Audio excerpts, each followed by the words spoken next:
सम्माननीय आर्यवर श्री कोठारी जी,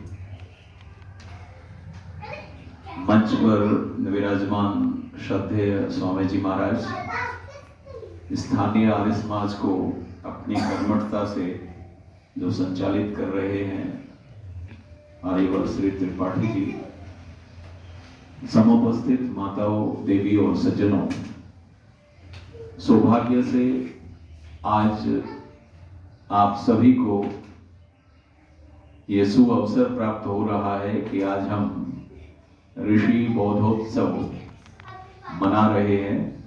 इस हेतु आप सबको हृदय से बहुत बहुत शुभकामनाएं, मंगल कामनाएं। साथ में ये भी संगम है कि आज के यजमान पति पत्नी, उनकी वैवाहिक वर्षगांठ भी हमने यहाँ पर मनाई। इस हेतु भी आप सभी बधाई के पात्र हैं। आइए छोटा सा चिंतन इस अवसर पर करेंगे। बहुत सुंदर मनोहारी गीत, भजन, बधाई आदि आपने भजनों के माध्यम से रखी। मैं कई बार ये चिंतन करता हूं कि विश्व में अनेक घटनाएं घटती रहती हैं, घटती रही हैं और घटेंगी, लेकिन ये एक विलक्षण घटना थी। बहन सुधा जी ने तो पूरा गीत के माध्यम से उसको प्रस्तुत किया। शिवरात्रि की कथा और वो घटना आप सभी ने अनेकों प्रकार से सुनी है।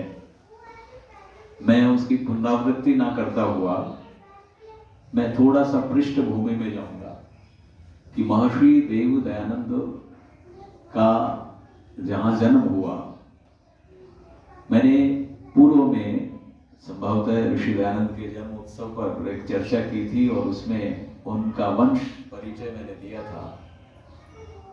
उसमें जिन्होंने सबसे पहले स्वामी दयानंद पर यानी उनके जीवन पर लिखा, उनकी मृत्यु के उपरांत, और वो थे लेखराम।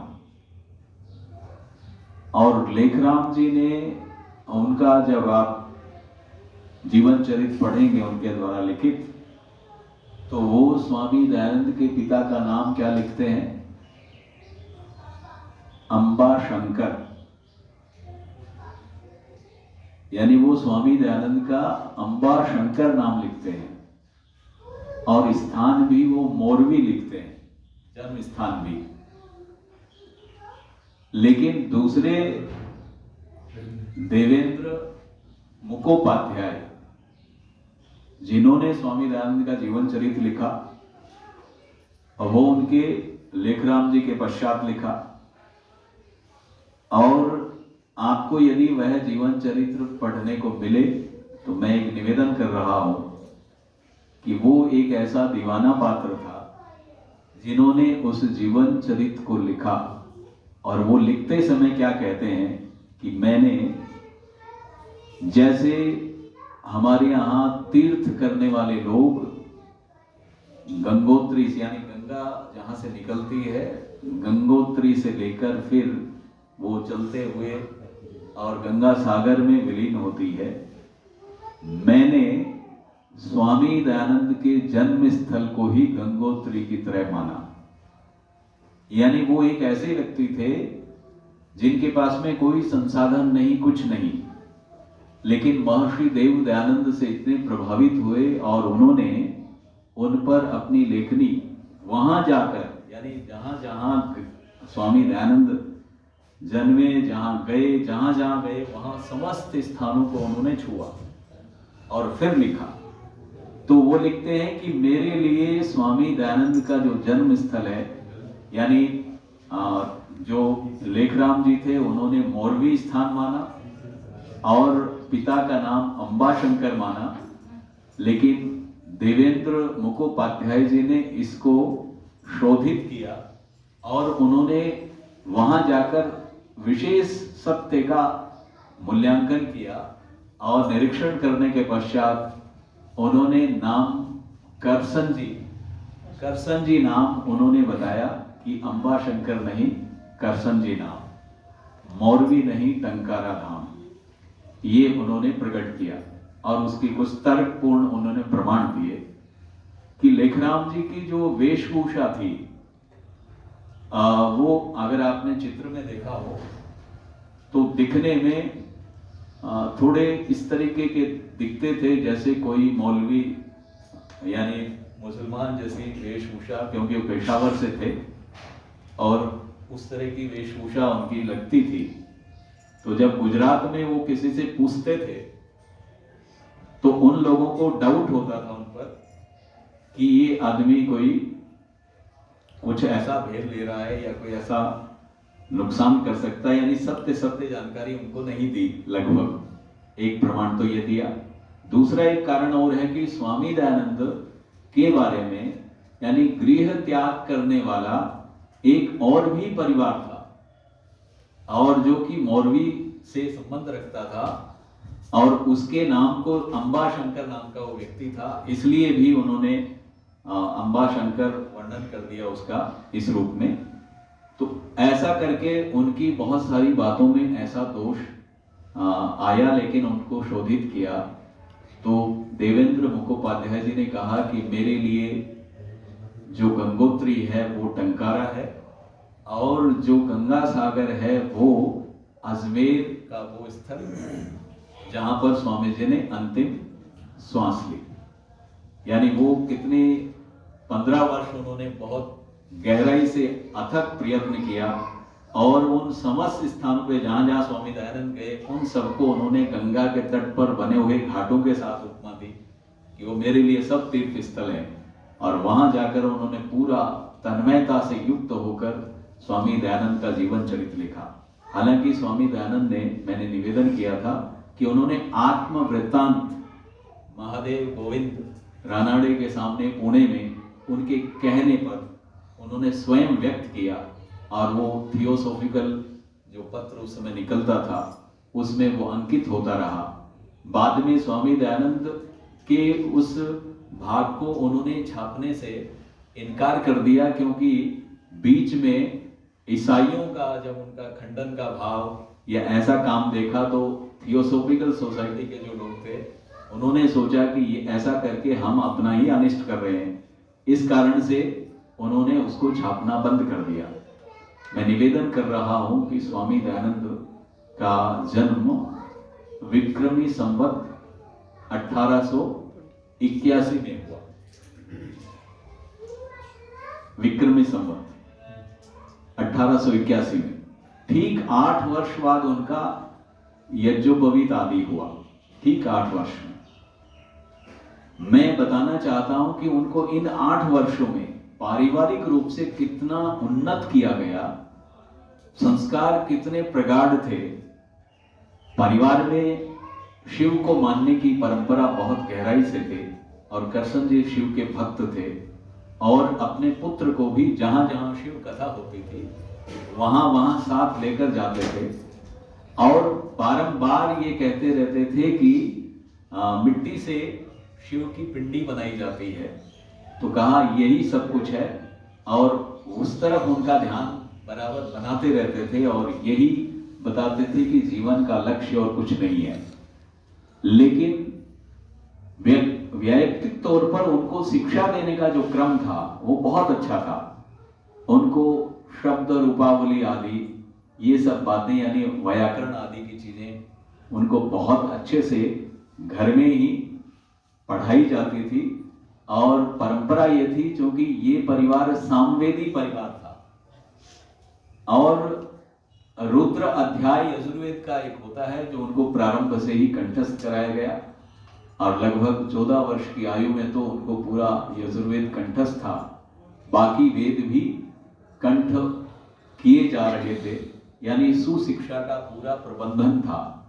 लेकिन ये जो घटना घटी बीच में, क्योंकि उनके यहाँ पारंपरिक तौर पर माँ का स्वभाव बहुत मृदुल था, पिता का स्वभाव थोड़ा कठोर था, इसलिए माँ कभी कभी वो शिव भक्ति की जो बात होती थी उसमें एक नियम होता है कि शिव भक्ति करने से पहले अन्न जल आदि का प्रयोग नहीं किया जाता, भक्ति करने के उपरांत ही दिया जाता है। माँ ये कहती थी कि बेटा जो है सुबह कुछ खा लेता है इसलिए इसको ये कठोर व्रत ना दिलवाएं। इसलिए वो सहज रूप से पुत्र की तरफ होती थी, लेकिन पिता इस बात में बहुत अति कठोर थे कि नहीं, ये करना ही पड़ेगा। और इसलिए जैसे आज शिवरात्रि मनाई जा रही है, तो उस काल में वो शिवरात्रि आई, और मैं समझता हूं कि हमारे लिए शिवरात्रि ही थी, शिव का मतलब कल्याण करने वाली, हम सब के लिए वो वरदान सिद्ध हुई। अगर वो शिवरात्रि ना आती तो ना जाने हम भी आज भांग धतूरे और इसी के ऊपर अपने आप को अंकित करके रहते और यही समझते कि शिव का यही रूप है। लेकिन ये शिवरात्रि हमारे लिए वास्तव में शिव रही कि वो स्वामी दयानंद ने, यानी वो चूंकि उनके अंदर वो जो भाव था कि सामान्यतः लोग ये मानते, तर्क वो अपने पिता से करते थे, लेकिन पिता होने के नाते उस पुत्र के अंदर इस तरह के जो प्रश्न उठते थे उनको दबा देते थे। वो प्रश्न तो बराबर करते थे कि ये क्यों करते हैं और यहां क्या होगा, तो कहा यहां शिव के दर्शन होंगे। तो प्रश्नकर्ता जो है जब इस भाव से पूछता है कि वो सही में जिज्ञासु भाव से पूछता है, लेकिन पिता डांट कर शांत कर देते हैं और कहते हैं कि जागना है, पूरी रात जागरण होता था और जागरण के समय में उद्देश्य यही था कि शिव के दर्शन होंगे। लेकिन ठीक इससे विपरीत स्वामी दयानंद ने पाया कि सारे जो लोग थे वो सब ऊँग रहे थे, सब सो रहे थे, सब के सब अलग अलग प्रकार के भावों से, कोई किसी प्रकार की ऐसी अपेक्षा नहीं की कोई शिव दिखाई देगा, यानी सब अपने ऊँगने में नींद में ही थे। लेकिन ये अकेले ऐसे थे, यानी मूल शंकर के मन में ये था भाव कि मुझे शिव को देखना है, इसलिए नींद के झोंके आते भी तो वो जल के छींटे लगाकर फिर जागरूक हो जाते और बस उसी प्रयत्न में रहे कि कब शिव प्रकट हो जाए। लोगों के द्वारा कितने फल आदि जो चढ़ाए हुए थे वहां पर, तो वो जो दृश्य अभी गीत में वर्णित किया गया कि वहां पर एक चूहे ने आकर जो प्रतिक्रिया की कि वहां जो भी कुछ था चूहा सहज रूप से खाता ही है। हालांकि बहुत लोगों ने इससे पहले भी तो देखा होगा, क्या आप और हम नहीं देखते हैं, क्या हमारे बच्चे नहीं देखते हैं ऐसा? लेकिन देखिए आप किस प्रकार का वह कितनी पुण्य आत्मा होगी। और मैं तो इसमें कोई कहीं से असहज नहीं हूं कि ये पुनीत आत्मा निसंदेह एक दिव्य संदेश देने के लिए ही अवतरित हुई कि वो चूहे का भाग, यानी वो दृश्य एक विशेष स्थान कर गया और एक प्रश्नवाचक पैदा हुआ कि क्या शिव ऐसा हो सकता है? यानी ये कोई प्रतिक्रिया नहीं करता। हमारी थाली में से कोई रोटी उठाए तो हम कुछ तो प्रतिक्रिया करेंगे। ये कैसा शिव है जो कुछ भी नहीं कह रहा, चूहे से कुछ भी नहीं कहता। बस वहीं से एक शंका पैदा हो गई और ये शंका हुई कि क्या ऐसा शिव हो सकता है, क्या यही सच्चा शिव है? ये जो प्रश्न थे, मैं आपको निवेदन करना चाहता हूं, इन प्रश्नों को खोजने के लिए एक विशेष प्रकार की उत्कंठा, विशेष प्रकार का भाव मूल शंकर में पैदा हुआ और वो मूल शंकर इस यात्रा पर निकल पड़ा, अनंत यात्रा पर। और जब तक सच्चा शिव नहीं मिला, उस सत्य की खोज में आप सोचें घर बार आदि सब कुछ छोड़ा, प्रधानता से इसी बात को रखा कि मुझे सच्चा शिव मिले। जब तक सत्य की खोज पूर्ण नहीं होती, उसकी यात्रा चलती रही। और मैं आपको निवेदन कर रहा था, 19 वर्ष की आयु में उन्होंने घर छोड़ा। 19 वर्ष से लेकर 36 वर्ष पर्यंत वो भ्रमण करते रहे। 36 वर्ष की अवस्था में गुलगुल में गए। इतने वर्ष यानी 17 वर्षों तक वो भ्रमण करते रहे देश के कोने कोने में, जहां जहां भी उनको जिसने भी बताया वहां वहां। लेकिन एक जगह वो वर्णन करते हैं कि मुझे 2 व्यक्तियों ने योग में निहाल कर दिया। ये स्वामी दयानंद लिखते हैं। एक थे शिवानंद गिरी और ज्वाला प्रसाद पुरी। ये दो ऐसे योगी थे जिनसे उन्होंने योग विद्या सीखी और योग विद्या में उन्होंने निष्णात कर दिया। और वो उसके लिए शब्द प्रयोग करते हैं कि मुझे इन दोनों ने, गिरि और पुरी, ये दो योगी जो थे, इन्होंने मुझे योग में निहाल कर दिया। मैं आपको निवेदन करना चाहता हूं कि वो इससे बहुत अत्यधिक लाभ उठाया, लेकिन सर्वाधिक परिवर्तन हुआ गुरुकुलीय जीवन में जब उन्होंने आर्ष विद्या को अध्ययन किया। लेकिन मैं साथ में एक और चीज देना चाहता हूं, क्योंकि विद्या के साथ में सद्गुणों का, सद्व्यवहार का, सौंदर्य का जब संगम हो तो वो एक बहुत अलग स्थान रखता है। महर्षि देव दयानंद एक आकर्षक व्यक्तित्व के धनी थे। जहां वेद विद्या से निष्णात हुए, उनके अंदर शारीरिक मानसिक रूप से भी एक विशेष प्रकार का धरातल बना। मैं निवेदन कर रहा हूं कि जब वो बंगाल में गए और बंगाल में जो रविंद्रनाथ टैगोर, उनके पिता जो थे, उनके पिता से उनका परिचय हुआ वहां। और ये उस समय संभवतः बहुत छोटी अवस्था में थे रविंद्रनाथ। इन्होंने बाल्यकाल में स्वामी दयानंद के दर्शन किए और कवि रविंद्रनाथ को लाहौर बुलाया गया और लाहौर में उनसे, क्योंकि आर्य समाज का गढ़ था लाहौर में उनसे पूछा गया कि आपने स्वामी दयानंद के दर्शन किए हैं तो आप बताएं स्वामी दयानंद कैसे थे। तो उस समय रविंद्रनाथ कहते हैं कि मैं आपको ये कहना चाहता हूं कि आज तक, यानी वो जो दृश्य बचपन में मेरी आंखों में बंद हुआ, आज तक वैसी प्रतिभा, वैसी सुंदरता, वैसा दिव्य आकर्षक व्यक्तित्व मैंने आज पर्यंत नहीं देखा। यानी उनसे अधिक सुंदर, उनसे अधिक दिव्य, उनसे अधिक आभावान, तेजस्वी मैंने आज तक कोई दूसरा दृश्य नहीं देखा।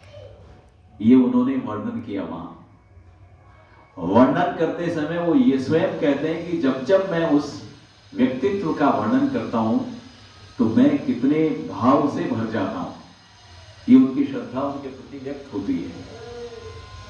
आपने कि महर्षि अरविंद का नाम सुना होगा।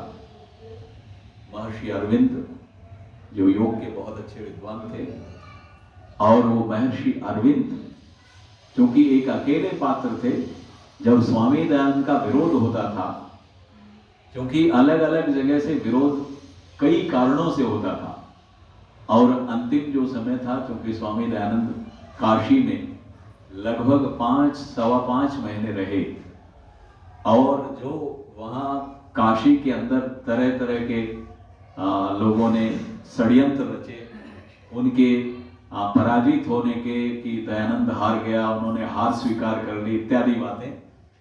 और चलते समय भी राजा ने बहुत सारे प्रश्न, स्वामी दयानंद जब वाराणसी को छोड़कर जा रहे थे रेलवे स्टेशन पर, उस समय राजा के द्वारा प्रश्न भेजे गए, लगभग 50-60 प्रश्न लिखकर भेजे स्वामी दयानंद को, कहा कि इन प्रश्नों का समाधान कीजिए। तो स्वामी दयानंद देखिए क्या कहते हैं उस समय, क्योंकि वो जानबूझकर षड्यंत्र करते थे कि इन प्रश्नों का उत्तर नहीं दे पाए और भाग गए, ऐसा ऐसा हल्ला मचाने की दृष्टि से था। तो स्वामी दयानंद कहते हैं कि राजा से जाकर कहो कि वो स्टेशन पर मैं हूं, यात्रा के लिए जा रहा हूं, और यदि इन प्रश्नों का उत्तर चाहते हैं तो स्टेशन पर ही आ जाएं, यानी रेलवे स्टेशन पर ही आ जाएं, मैं यहीं पर समाधान करूंगा। लेकिन राजा को तो आना कहां था, वो नहीं आए। लेकिन पश्चात फर्रुखाबाद में स्वामी दयानंद ने उन प्रश्नों का उत्तर दिया, और वो पुस्तक उन्होंने लिखी ब्रह्मोच्छेदन। स्वामी दयानंद ने ब्रह्मोच्छेदन नाम की पुस्तक लिखी और उसमें उन सारे प्रश्नों का उत्तर दिया। लेकिन फिर उधर से कोई और प्रश्न आए, वो क्रम चलता रहता था। मैं आपसे निवेदन करना चाहता हूं, तो उस समय अरविंद योगी एक पत्र निकालते थे और उस पत्र का नाम था आर्य। उस पत्र का नाम ही आर्य था। अपने आप में बहुत बड़ी बात थी कि आर्य का समर्थन करने वाला यदि कोई था उस समय तो वो अरविंद योगी था। और उन्होंने स्वामी दयानंद पर एक पुस्तक लिखी और उस पुस्तक का नाम कुछ और अधिक ना होकर केवल पुस्तक का नाम था दयानंद। उसमें ना श्री था, ना स्वामी था, ना कुछ था, कोई उपमा अलंकार आदि कुछ नहीं, सीधा रखा दयानंद। तो उनसे प्रश्न किया बुद्धिजीवियों ने, कहा कि एक इतने बड़े महर्षि को, इतने बड़े विद्वान को आपने कहीं से भी नाम में कोई सम्मान आदि कुछ झलकता नहीं, आपने दयानंद ये बहुत हल्का सा नाम रख लिया। तो इसका उत्तर वो देते हैं कि नहीं, मैं ऐसा कदाचित नहीं कर सकता, आपकी अवधारणा मेरे प्रति गलत है कि मैंने कहीं दयानंद को हल्के में लिया है। दयानंद विशुद्ध रूप से दयानंद ही है, उसमें कुछ और लगाने की आवश्यकता मैंने महसूस नहीं की। और मेरी नजरों में दयानंद क्या है, तो उन्होंने एक बहुत बड़ी बात कही कि समय समय पर कितने ही महापुरुष आते रहते हैं, जन्म लेते हैं। और जैसे उन्होंने बताया कि हिमालय पर्वतमालाओं में छोटी बड़ी कई चोटियां हैं, इनमें समय समय पर कोई युग पुरुष आते रहे हैं।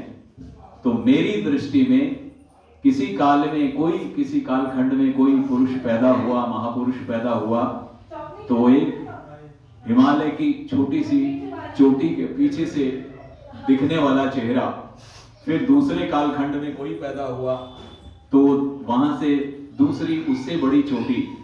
लेकिन मैं दयानंद को सबसे बड़ी एवरेस्ट चोटी जो है उसके पीछे से झांक कर देखने वाला वो महापुरुष मानता हूं। इसलिए मैं कोई इसको सामान्य रूप से नहीं मानता, क्योंकि समय अपनी गति से दौड़ रहा है और समय भी अधिक हो गया है। और हमें भी आज कहीं विशेष प्रोग्राम में शिव संकल्प करके उठे कि हम महर्षि देव दयानंद के द्वारा दिया हुआ जो दिव्य ज्ञान है, उस अमृत को निरंतर न केवल अपने लिए बल्कि दूसरों के लिए भी हम सदैव उपस्थित रखें। निसंदेह उनके दिखाए रास्ते पर ही हम सबका कल्याण है, मानव समाज का, राष्ट्र का, विश्व का निसंदेह कल्याण है और कहीं किसी प्रकार की कोई इसमें भूल चूक संभव ही नहीं है।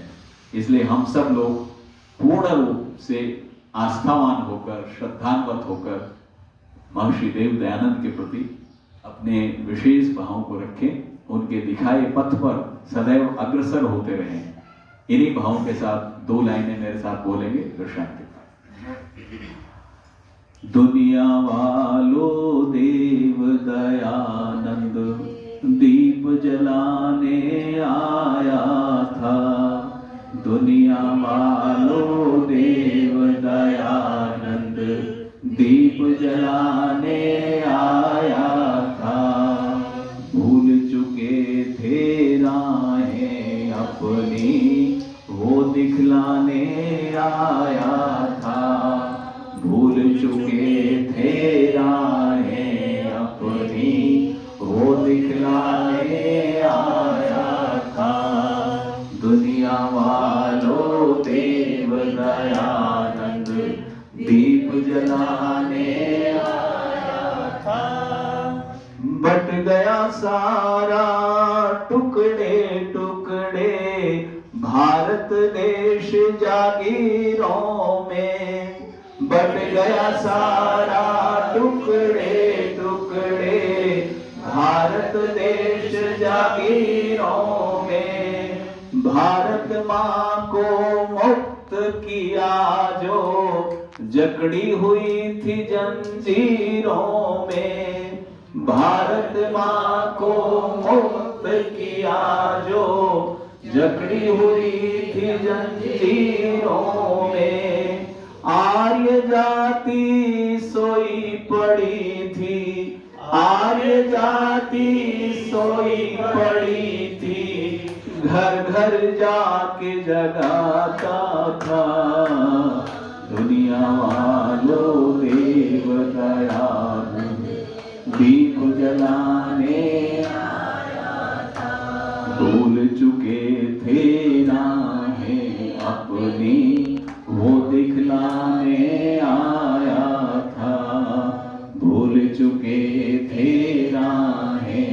पुनीम को दिखलाने आया था। पुनः आप सबको इस अवसर पर ढेर सारी शुभकामनाएं, मंगल कामनाएं। ओम